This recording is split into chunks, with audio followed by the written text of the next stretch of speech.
ಬಲಿಜ ಸಮುದಾಯ ದಕ್ಷಿಣ ಭಾರತದ ಒಬಿಸಿ ಕಮ್ಯುನಿಟಿಯಲ್ಲಿ ಅತಿ ದೊಡ್ಡ ಸಮುದಾಯ. ಎಂಟೈರ್ ದಕ್ಷಿಣ ಭಾರತದಲ್ಲಿ ಕಾಂಗ್ರೆಸ್ ಪಕ್ಷದಿಂದ ಬಲಿಜ ಸಮುದಾಯದಿಂದ ಗೆದ್ದಿರುವ ಏಕೈಕ ಶಾಸಕ ನಾನು. ಕರ್ನಾಟಕದಲ್ಲಿ ಒಂದೇ ಬಲಿಜಗ ಸಮುದಾಯದ ಪಾಪ್ಯುಲೇಷನ್ ಸರಿಸುಮಾರು 40 ಲಕ್ಷ ಇದ್ದೀವಿ. ಕೋಲಾರ, ಚಿಕ್ಕಬಳ್ಳಾಪುರದಲ್ಲಿ ಅತಿ ಹೆಚ್ಚು ಸಂಖ್ಯೆಯಲ್ಲಿದ್ದೀವಿ. ನನ್ನ ಚಿಕ್ಕಬಳ್ಳಾಪುರದಲ್ಲೇ 45,000ದಷ್ಟು ಬಲಿಜ ಸಮುದಾಯದವರು ಚಿಕ್ಕಬಳ್ಳಾಪುರ ತಾಲೂಕಲ್ಲೇ ಇದ್ದೀವಿ. ಜಿಲ್ಲೆಯಲ್ಲಿ ಲಕ್ಷಗಳ ಗಟ್ಟಲೆ ಇರುತ್ತೆ. ಸೊ ಈಗ ನನ್ನ ಸಮುದಾಯದ ಬಗ್ಗೆ ರಾಜ್ಯದ ಜನತೆಗೆ ಮತ್ತು ನನ್ನ ಸಮುದಾಯದ ಕುಲಬಾಂಧವರಿಗೆ ಕೆಲವು ವಿಚಾರ ಹೇಳಿಬಿಡ್ತೀನಿ. ನಂತರ ಕಾರ್ಯಕ್ರಮದಲ್ಲಿ ಏನಾಯ್ತು ಅಂತ ಹೇಳ್ತೀನಿ. ಬಲಿಜ ಸಮುದಾಯದಲ್ಲಿ ಶ್ರೀ ಕ್ಷೇತ್ರ ಕೈವಾರ ತಾತಯ್ಯನವರನ್ನ ನಾವು ಆರಾಧ್ಯ ದೈವ ಅಂತ ಭಾವಿಸ್ತೀವಿ. ಅವರ ಹೆಸರಲ್ಲಿ ಪ್ರತಿ ವರ್ಷ ಮಾರ್ಚ್ ತಿಂಗಳಲ್ಲಿ ಜಯಂತಿಯನ್ನ ಆಚರಿಸ್ತೀವಿ. ನಂತರ ನಮ್ಮ ಸಮುದಾಯದ ಮಕ್ಕಳಿಗೆ ಬೆಂಗಳೂರಿನ ಚಾಮರಾಜಪೇಟೆಯಲ್ಲಿ ಆನೇಕಲ್ ತಿಮ್ಮಯ್ಯ ಅಂತ ಒಂದು ಹಾಸ್ಟೆಲ್ ಇದೆ. 1932 ಅಲ್ಲಿ ಕೋರ್ಟ್ ಆಕ್ಷನ್ ಮುಖಾಂತರ ಆನೇಕಲ್ ತಿಮ್ಮಯ್ಯನವರು ಹಾಸ್ಟೆಲ್ನ ಆ ಜಾಗವನ್ನ ತಗೊಂತಾರೆ. 1936 ಅಲ್ಲಿ ಬಲಿಜ ಸಮುದಾಯದ ಮಕ್ಕಳಿಗಾಗಿ ಆ ಹಾಸ್ಟೆಲ್ ಅನ್ನ ಡೆಡಿಕೇಟ್ ಮಾಡ್ತಾರೆ. ಬಲಿಜ ಸಮುದಾಯದ ಹಾಸ್ಟೆಲ್ ಎಂತ ಪ್ರತಿಭೆಗಳು ಹೊರಬಂದಿದ್ದಾರೆ ಅಂದ್ರೆ, former additional chief secretary government of Karnataka and retired IAS officer MR Srinivas Murthy ಅವರು ನಮ್ಮ ಸಮುದಾಯದ ಹಾಸ್ಟೆಲ್ ಓದಿ ಎಂಟ್ರೆನ್ಸ್ ಎಕ್ಸಾಮ್ ನ ಪಾಸ್ ಮಾಡಿದವರು. ಕುಚ್ಚಣ್ಣ ಶ್ರೀನಿವಾಸ್ ಮೂರ್ತಿ ಅಂತ farmer DGP government of Karnataka, ಅವರು ನಮ್ಮ ಸಮುದಾಯದ ಹಾಸ್ಟೆಲ್ ಓದ್ದವರು. ಇವತ್ತು ಅಂತ ಆನೇಕಲ್ ತಿಮ್ಮಯ್ಯ ಹಾಸ್ಟೆಲ್ 1936 ಇಂದ ಪ್ರಾರಂಭ ಆಗುತ್ತೆ. 2006 ಅಲ್ಲಿ ಏನ್ ಮಾಡ್ತಾರೆ, ಆವತ್ತು ಆನೇಕಲ್ ತಿಮ್ಮಯ್ಯ ಹಾಸ್ಟೆಲ್ ನಡೆಸೋರು ಬ್ಯಾಂಕ್ ಅಲ್ಲಿ ಏನ್ ಮಾಡ್ತಾರೆ, ಲೋನ್ ತಗೊಂತಾರೆ. ಎಷ್ಟು? 12 ಕೋಟಿ ಅಪೆಕ್ಸ್ ಬ್ಯಾಂಕ್ ಅಲ್ಲಿ ಲೋನ್ ತಗೊಂತಾರೆ. 12 ಕೋಟಿ 2006 ಅಲ್ಲಿ ಅಪೆಕ್ಸ್ ಬ್ಯಾಂಕ್ ಅಲ್ಲಿ ಲೋನ್ ತಗೊಂಡ್ರೆ ಅದು 2017ಕ್ಕೆ 37 ಕೋಟಿ ಆಗ್ಬಿಡುತ್ತೆ. 37 ಕೋಟಿ ಆದಾಗ ಎಂಟೈರ್ ಪ್ರಾಪರ್ಟಿ ಅಪೆಕ್ಸ್ ಬ್ಯಾಂಕ್ ಅವರು ಪೇಪರ್ ಅಲ್ಲಿ ಪಬ್ಲಿಕೇಶನ್ ಕೊಡ್ತಾರೆ ಹರಾಜಿಗೆ ಹಾಕಬೇಕು ಅಂತ. ಇವಾಗ 37 ಕೋಟಿ ಕಟ್ಟೋರು ಯಾರು ಕಟ್ಟೋರು ಅಂದಾಗ, ಆಗ ನಮ್ಮ ಸಮುದಾಯದ ಹಿರಿಯರು MR Jayaram sir, PC Mohan ಅವರು, ಇನ್ನು ಕೆಲವರು ಕುತ್ಕೊಂಡು ಹಣ 37 ಕೋಟಿ ಕಟ್ಟಲಿಲ್ಲ ಅಂದ್ರೆ ನಮ್ಮ ಸಮುದಾಯದ ಪ್ರಾಪರ್ಟಿ ಸರ್ಕಾರದ ಪಾಲಾಗ್ಬಿಡುತ್ತೆ, ಇಲ್ಲ ಯಾರಾದ್ರೂ ತಗೊಂಡು ಹೋಗ್ಬಿಡ್ತಾರೆ ಅಂದಾಗ, ಆವತ್ತು ಈ ವೇದಿಕೆಯಲ್ಲಿ MR ಜಯರಾಮ್ ಅವರು, PC ಮೋಹನ್ ಅಣ್ಣವರು, ಇನ್ನೊಬ್ರು ಕುತ್ಕೊಂತಾರೆ. ಆಗ MR ಜಯರಾಮ್ ಅಣ್ಣವ್ರು ಹೇಳ್ತಾರೆ, PC ಮೋಹನ್ ಅವರೇ ನೀವು 5 ಕೋಟಿ ರೂಪಾಯಿ ಕೊಡಿ, ಇನ್ನೊಬ್ಬರಿಗೆ KM ಶ್ರೀನಿವಾಸ ಮೂರ್ತಿ ಅವರಿಗೆ ನೀವು 5 ಕೋಟಿ ರೂಪಾಯಿ ಕೊಡಿ, ಮಿಕ್ಕಿದ್ ನಾನು 27 ಕೋಟಿ ರೂಪಾಯಿ ಕೊಡ್ತೀನಿ, ನಮ್ಮ ಸಮುದಾಯದ ಪ್ರಾಪರ್ಟಿಯನ್ನ ಮಕ್ಕಳಿಗೋಸ್ಕರ ಉಳಿಸೋಣ ಅಂತ. 15 ದಿನ ಟೈಮ್ ಇರುತ್ತೆ ಆಕ್ಷನ್ಗೆ. 10 ಡೇಸ್ ಹಿಂಗಾಗುತ್ತೆ. ಲಾಸ್ಟ್ 5 ಡೇಸ್ ಅಲ್ಲಿ ನಮ್ಮ PC ಮೋಹನ್ ಅಣ್ಣವರು ನಾನೇ ಯಾಕೆ ಕೊಡಬೇಕು, ನಾನು ಕೊಡೋದಿಲ್ಲ ಅಂದ್ ಬಿಡ್ತಾರೆ. ಇವಾಗ 37 ಕೋಟಿ ಕಟ್ಟೋರು ಯಾರು? ಆವಾಗ ಏಕಾಏಕಿ 5 ದಿನ ಆಕ್ಷನ್ ಇರುತ್ತೆ ಅಂದಾಗ ನಮ್ಮ MR ಜಯರಾಮ್ ಸಾಹೇಬ್ರು, MR ಸೀತಾರಾಮ್ ಸಾಹೇಬ್ರು ಆವತ್ತಿನ ಕರ್ನಾಟಕದ ಮುಖ್ಯಮಂತ್ರಿಗಳಾದಂಥ ಸಿದ್ದರಾಮಯ್ಯ ಸಾಹೇಬ್ರ ಹತ್ರ ಬರ್ತಾರೆ. ಸಿದ್ದರಾಮಯ್ಯ ಸಾಹೇಬ್ರೆ, ಅವತ್ತು apex bank chairman KN Rajanna ಸಾಹೇಬ್ರಾಗಿರ್ತಾರೆ. ಈ ಸಂದರ್ಭದಲ್ಲಿ ನಾನು ಸಿದ್ದರಾಮಯ್ಯ ಸಾಹೇಬ್ರಿಗೆ, ರಾಜಣ್ಣ ಸಾಹೇಬ್ರಿಗೆ ಧನ್ಯವಾದ ಹೇಳ್ತೀನಿ. 37 ಕೋಟಿ ಕಟ್ಟಲಿಲ್ಲ ಅಂದ್ರೆ ಸಮುದಾಯದ ಪ್ರಾಪರ್ಟಿ ಹರಾಜಾಗ್ಬಿಡುತ್ತೆ. ಆವಾಗ ಮುಖ್ಯಮಂತ್ರಿಗಳನ್ನ ಕೇಳಿದಾಗ ಮಾನ್ಯ ಮುಖ್ಯಮಂತ್ರಿಗಳು ಸಿದ್ದರಾಮಯ್ಯ ಸಾಹೇಬರು 20 ಕೋಟಿಯನ್ನ ವೇವ್ ಆಫ್ ಮಾಡ್ತಾರೆ ಒನ್ ಟೈಮ್ ಸೆಟಲ್ಮೆಂಟ್ ಅಲ್ಲಿ. ರಾಜಣ್ಣ ಸಾಹೇಬ್ರು, ಸಿದ್ದರಾಮಯ್ಯ ಸಾಹೇಬ್ರು ವೇವ್ ಆಫ್ ಮಾಡ್ತಾರೆ, ಬರೀ 17 ಕೋಟಿ ಕಟ್ಟಿ ಸಾಕು ಅಂತಾರೆ. ಸಿದ್ದರಾಮಯ್ಯ ಸಾಹೇಬ್ರದ್ದು, ಕಾಂಗ್ರೆಸ್ ಪಕ್ಷದ್ದು ನನ್ನ ಸಮುದಾಯಕ್ಕೆ ಇದು ಮೊದಲನೇ ಕೊಡುಗೆ. 20 ಕೋಟಿ ವೇವ್ ಆಫ್ ಮಾಡಿದ್ದಾರೆ. 20 ಕೋಟಿ ವೇವ್ ಆಫ್ ಮಾಡಿದ್ದಾರೆ. 20 ಕೋಟಿ ವೇವ್ ಆಫ್ ಮಾಡ್ತಾರೆ. ಇದು ಸಮುದಾಯಕ್ಕೆ ಸಿದ್ದರಾಮಯ್ಯ ಸಾಹೇಬ್ರ ಕೊಡುಗೆ. ಈಗ 17 ಕೋಟಿ ಕಟ್ಟೋರು ಯಾರು? ಆ PC ಮೋಹನ್ ಅಣ್ಣವರು ನಾನೇ ಸಪರೇಟ್ ಹಾಸ್ಟೆಲ್ ಕಟ್ತೀನಿ, ಈ ಹಾಸ್ಟೆಲ್ ನಾನು ನಡೆಸಲ್ಲ ಅಂತ ಸಮುದಾಯಕ್ಕೆ ವಿರುದ್ಧವಾಗಿ ಒಂದು ಮಹಾಸಭಾ ಅಂತ 3 ಕೋಟಿ ರೂಪಾಯಿ ಖರ್ಚು ಮಾಡಿ ಪ್ಯಾಲೇಸ್ ಗ್ರೌಂಡ್ ಅಲ್ಲಿ ಕಾರ್ಯಕ್ರಮ ಮಾಡ್ತಾರೆ. ಯಾಕೆಂದ್ರೆ ಮೋಹನ್ ಅಣ್ಣವರ ಭಜನಾ ಮಂಡಳಿ, ಅವ್ರಿಗೆ ಭಜನೆ ಮಾಡ್ಬೇಕಲ್ಲ, ಬಡ ಮಕ್ಕಳ ಹಾಸ್ಟೆಲ್ ಕೊಟ್ರೆ ದುಡ್ಡು ಕೊಟ್ರೆ ಯಾರು ಭಜನೆ ಮಾಡ್ತಾರೆ? ಪ್ಯಾಲೇಸ್ ಗ್ರೌಂಡ್ ಅಲ್ಲಿ ಒಂದು ಪ್ರೋಗ್ರಾಮ್ ಮಾಡಿದ್ರೆ ಭಜನಾ ಮಂಡಳಿ ಭಜನೆ ಮಾಡಬಹುದು ಅಂತ. ಆವತ್ತು 17 ಕೋಟಿ ಸಿಂಗಲ್ ಡಿಡಿನ ಕೊಟ್ಟಿದ್ದು MR ಜಯರಾಮ್ ಸಾಹೇಬ್ರು, MS ರಾಮಯ್ಯ ಕುಟುಂಬ ಆವತ್ತು ಕೊಡ್ತು. ಇದು ನಮ್ಮ ಸಮುದಾಯಕ್ಕೆ ಯಾರ ಕೊಡುಗೆ ಏನು ಅಂತ. ಆನೇಕಲ್ ತಿಮ್ಮಯ್ಯ ಹಾಸ್ಟೆಲ್ದು ಕರ್ನಾಟಕ ಪ್ರದೇಶ ಬಲಿಜ ಸಂಘದ್ದು ಇದೇ ತಿಂಗಳು 23ನೇ ತಾರೀಕು ಎಲೆಕ್ಷನ್ ಇದೆ. MR ಜಯರಾಮ್ ಸಾಹೇಬ್ರ ತಂಡನೇ ಅಲ್ಲಿ ಗೆಲ್ಲೋದು. PC ಮೋಹನ್ ತಂಡಕ್ಕೆ ಹಿನ್ನಡೆಯಾಗುತ್ತೆ ಅನ್ನೋದು ಇದು ರಾಜ್ಯಕ್ಕೆ ಮತ್ತೆ ಮೋಹನ್ ಅಣ್ಣ ಮತ್ತೆ ಅವ್ರ ಟೀಮ್ಗೂ ಗೊತ್ತು. ಆವತ್ತೇನಾಗುತ್ತೆ, ತಾತಯ್ಯನವರ ಜಯಂತಿ ಸರ್ಕಾರಿ ಕಾರ್ಯಕ್ರಮ ಆಗಿರುತ್ತೆ. ನಾವು ಕಾರ್ಯಕ್ರಮಕ್ಕೆ ಹೋಗ್ತೀವಿ ಸರ್.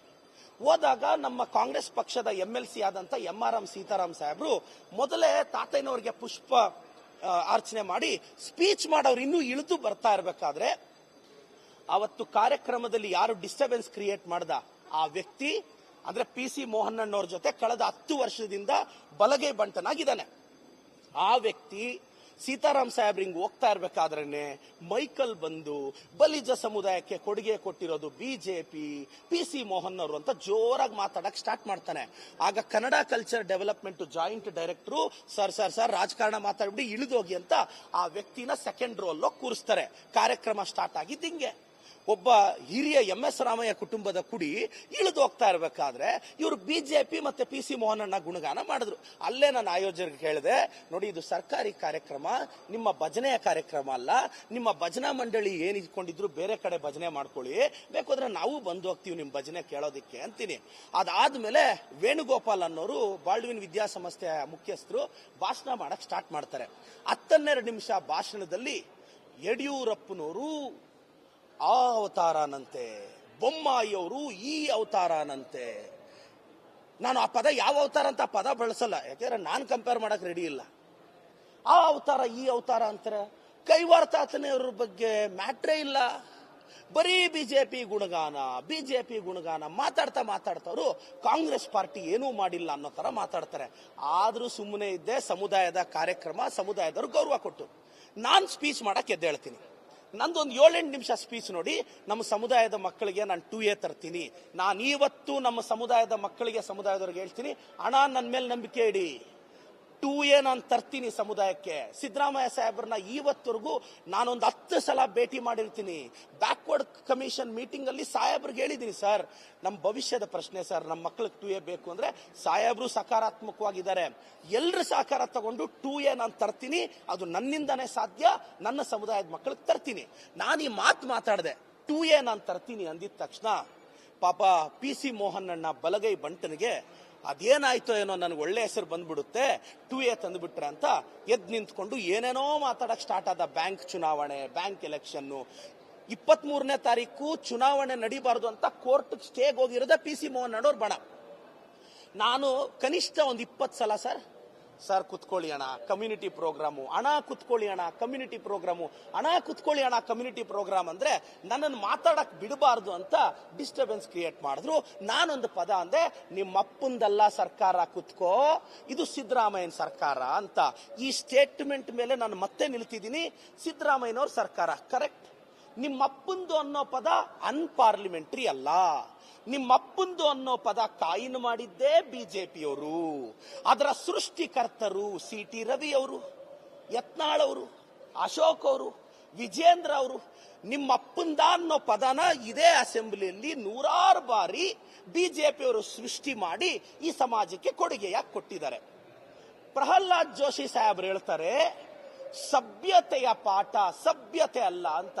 ಪ್ರಹ್ಲಾದ್ ಜೋಶಿ ಸಾಹೇಬ್ರೆ, ನಿಮ್ಮೇಲೆ ನನಗೆ ಅಪಾರವಾದ ಗೌರವ ಇದೆ.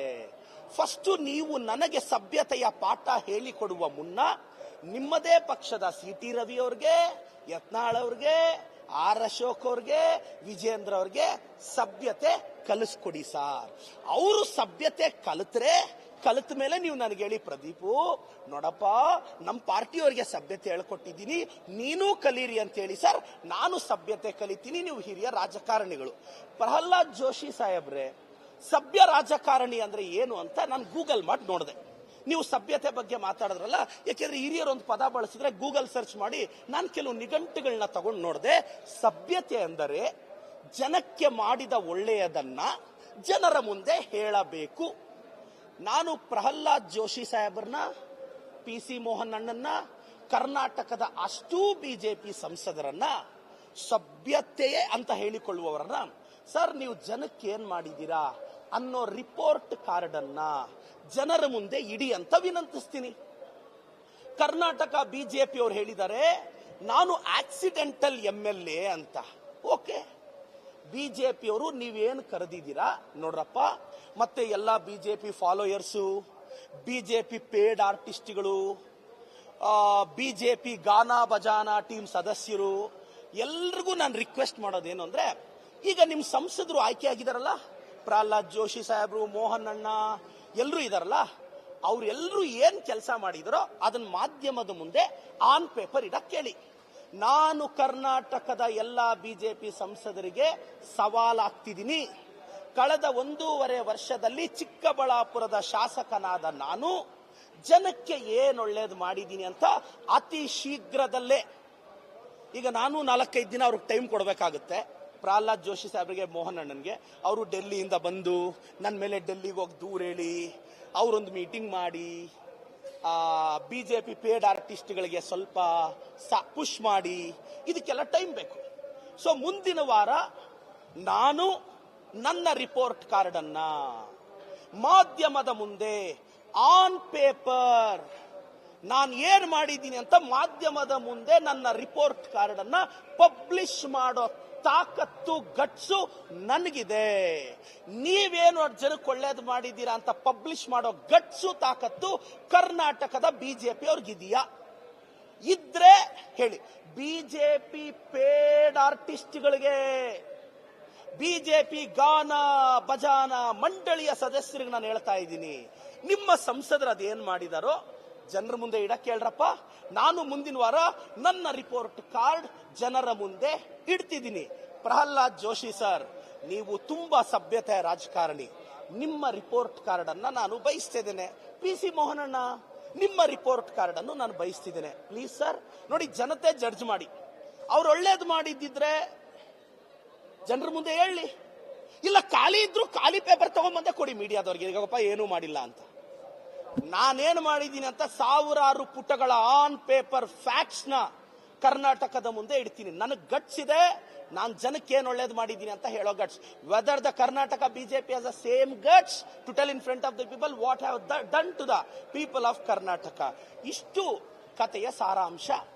ಕರ್ನಾಟಕ ಬಿಜೆಪಿಗೆ ಹೇಳ್ತಾ ಇದ್ದೇನೆ, ಯುದ್ಧ ಮುಂದುವರಿಯಲಿದೆ. ನಿಮ್ಮ ಅಂಜಿಕೆಗೆ, ನಿಮ್ಮ ಪೇಡ್ ಕಾಮೆಂಟ್ಗಳಿಗೆ, ಪೇಡ್ ಗಾನಾ ಭಜಾನಾ ಮಂಡಳಿಯವರು ಅದೇನಂದ್ರೂ ತಟ್ಕೊಳ್ಳೋ ದಮ್ಮಿದೆ ಗುರು ನನಗೆ. ಕರ್ನಾಟಕ ಬಿಜೆಪಿ ವರ್ಸಸ್ ಪ್ರದೀಪ್ ಈಶ್ವರ್ ಯುದ್ಧ ಮುಂದುವರಿಯಲಿದೆ. ನಾನಂತೂ ನಿಲ್ಸಲ್ಲ, ನಿಲ್ಸೋ ಜಾಯಮಾನ ನಂದಲ್ಲ. ನಾನು ಆಕ್ಸಿಡೆಂಟಲ್ MLA ಅಲ್ಲ. ಕರ್ನಾಟಕ ಬಿಜೆಪಿ ತುಂಬಾ ಕಾನ್ಫಿಡೆಂಟ್ ಇರೋ MLA, ಆತ್ಮವಿಶ್ವಾಸದ MLA. ನಿಮ್ಮ ಹತ್ರ ಬಂಡವಾಳ ದುಡ್ಡೇನೋ, ನನಗಿರೋದೇ ಧೈರ್ಯ ಅನ್ನೋ ಬಂಡವಾಳ, ಕಾನ್ಫಿಡೆನ್ಸ್ ಅನ್ನೋ ಬಂಡವಾಳ. ಕರ್ನಾಟಕದ ಬಿಜೆಪಿ IT ಸೆಲ್ ಅವರು ನೆಟ್ಟಿಗೆ ಟ್ವೀಟ್ ಆದ್ರೂ ಮಾಡಕ್ ಬರುತ್ತಾ ನಿಮಗೆ? ಎಲ್ಲ ನಿರುದ್ಯೋಗಿಗಳಾಗೋಗ್ಬಿಟ್ಟಿದ್ದೀರಾ ನೀವು. ಮತ್ತೆ ನಿಮ್ಗೆ ಉದ್ಯೋಗ ಸಿಗ್ಲಿ ಅಂತ ವಿನಂತಿಸ್ತೇನೆ. Thank you sir.